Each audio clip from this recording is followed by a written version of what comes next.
Day 2 of Michigan's mask up mandate. We're getting a better idea of how police are approaching enforcement and also how people are reporting violators.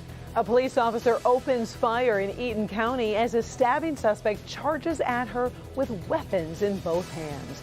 Let's begin tonight with the latest on coronavirus in Michigan as daily case numbers jump back up near 600. Reported number of new COVID-19 cases today, 584, so just shy of 600. And we have lost 6 more Michiganders to the virus. Governor Whitmer has extended Michigan's state of emergency declaration through August 11th.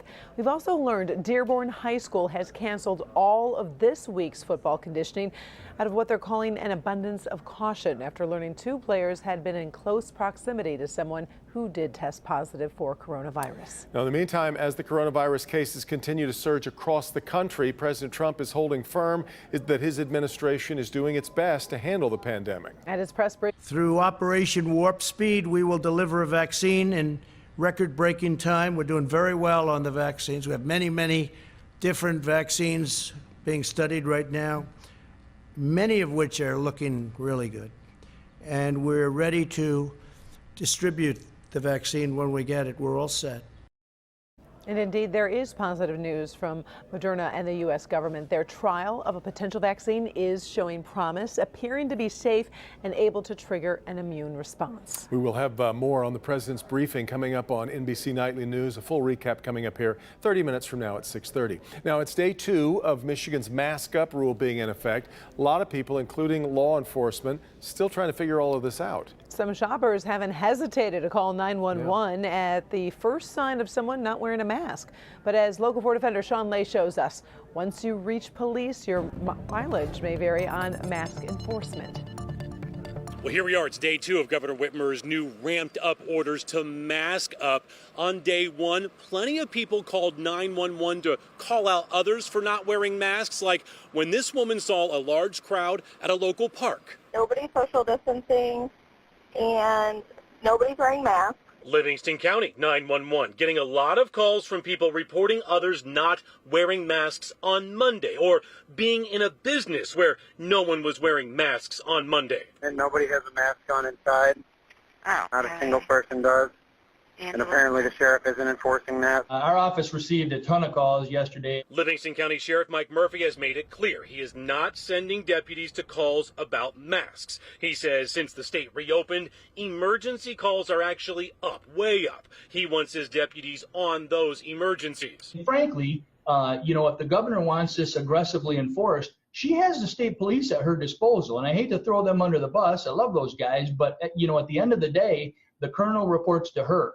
I report to the voters in Livingston County. We checked with other departments. Detroit police not responding to calls about masks, referring calls to the health department. Oakland County responded to 8 calls for no masks on Monday. When deputies arrived, masks had been put on. Royal Oak, no calls at all. Police say they'll remind people about the order to wear a mask. Sheriff Murphy says it all comes down to this. I could keep a staff busy of probably 10 deputies, non-stop mask violations, just based on the number of calls that we got yesterday. So A, I don't have the resources, and B, like I said, I'm not going to do it. Sheriff Murphy telling the defenders when people call 911 to report a mask violation, they're being referred to MyOSHA to make a report. He will send deputies if that situation becomes a situation of trespassing or disorderly conduct. Sean Lay, Local 4 Defenders. And as for Washtenaw County, Sheriff Clayton is asking people to report violators first to the business manager. If necessary, you can call 734-994-2911 to connect with local police. The sheriff says, quote, your goal will be to gain compliance through education, offer a mask if available, and in rare circumstances, cite if absolutely necessary.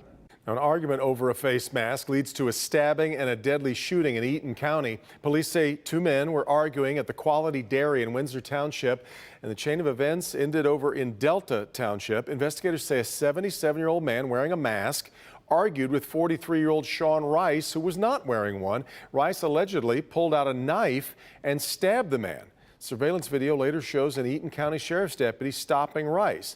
We've got the image from the officer's body camera, which shows Rice holding 2 knives in his right hand and a screwdriver in his left as he walked toward the deputy.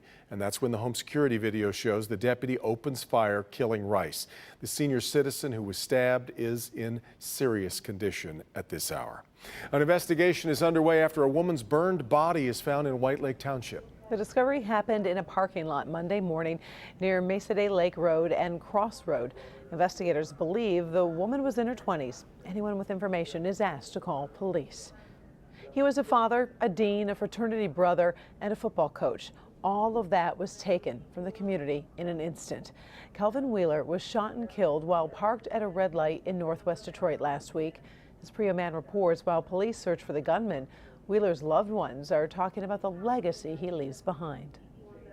Last Wednesday, Kelvin Wheeler stopped by his dad's home in northwest Detroit. After he left, he talked to one of his fraternity brothers on the phone. 20 minutes later, the father, brother, and mentor was shot and killed.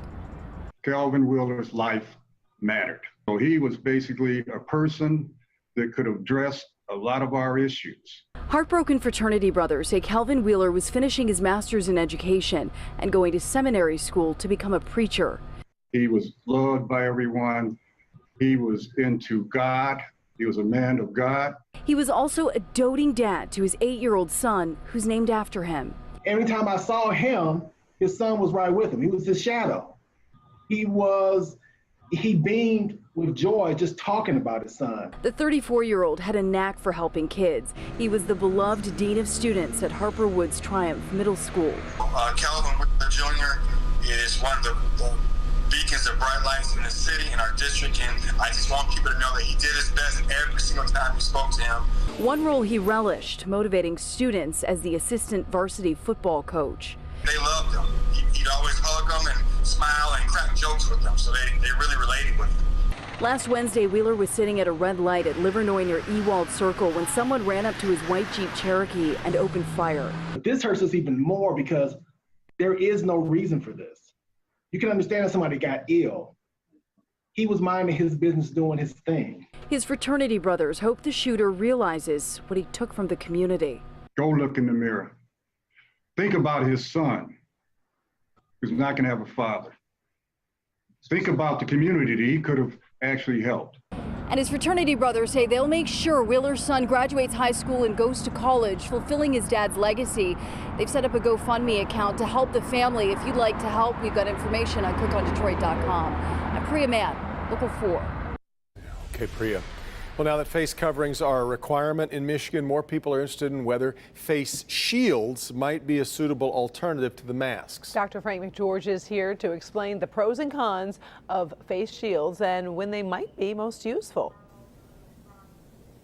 Yeah, Karen and Devin, face coverings are widely accepted by the scientific community as one of the tools to decrease transmission of the COVID-19 virus.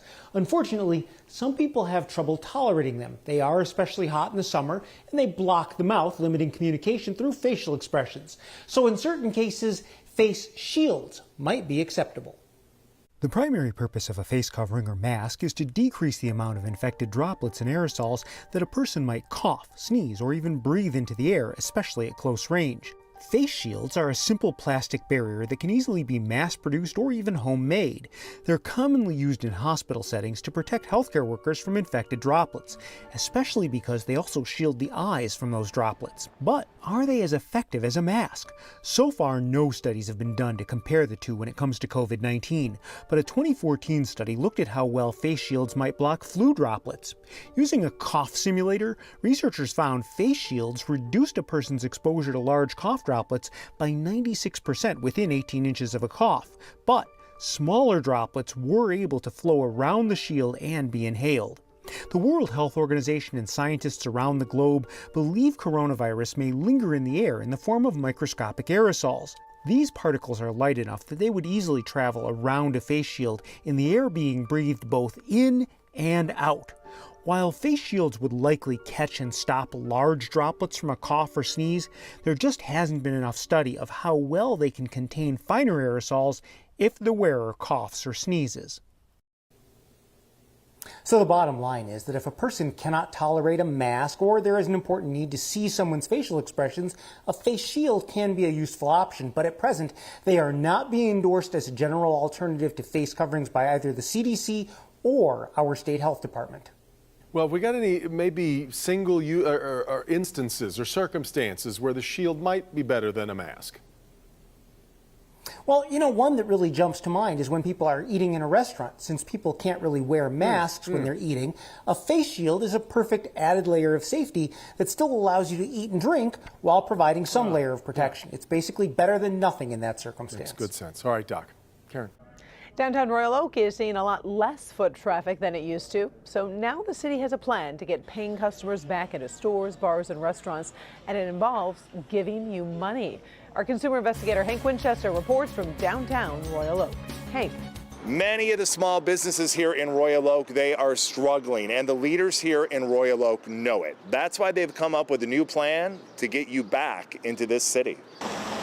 They're normally packed bars, restaurants, and stores, but now they're struggling to survive. Royal Oak, like many small communities, hurting economically and putting the blame right on COVID-19. We live in a new reality. It's really changing the way that we do business, not just in Royal Oak, but all over the country. Sean Kammer is Royal Oak's downtown manager. Ideally, if somebody goes in with $20 that we put in their pocket to spend, that will induce them to spend potentially more money. Royal Oak now working to get you back here by giving you money. The city offering more than $400,000 in e-gift cards to those who sign up for the city's newsletter on the website visitroyaloak.com. Each person who signs up for that newsletter gets a $20 gift card to use at one of more than 50 locations downtown. It's really to help incentivize people to spend more money and make more of an economic impact. Ideally, we want to introduce new faces to some of the stores down here as well. The city also working to physically get you here.